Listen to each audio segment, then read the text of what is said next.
నమస్కారం. నా ఛానల్కి స్వాగతం.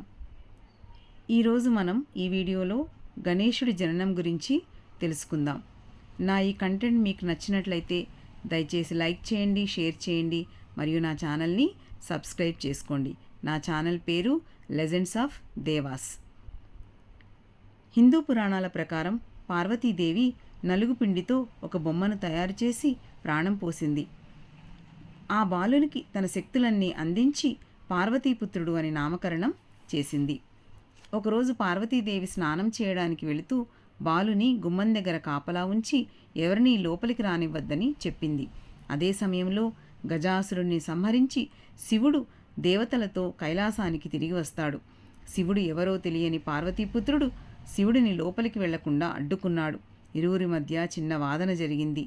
కోపంతో శివుడు బాలుడిని సంహరిస్తాడు. దేవి పార్వతి బయటికి వచ్చి మరణించి ఉన్న కుమారుడిని చూసి ఆమె ఎంతో విచారించింది. ఆమె పుత్రుడి గురించి శివుడికి చెప్పింది.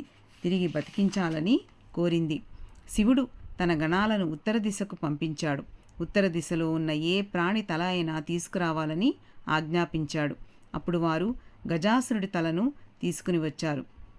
పూర్వం గజాసురుడు శివునితో తన శిరస్సును త్రిలోక పూజ్యముగా చేయమని వరం పొందినవాడు. గజాసురుడి తలను బాలుడికి అమర్చి తిరిగి ప్రాణం పోశారు.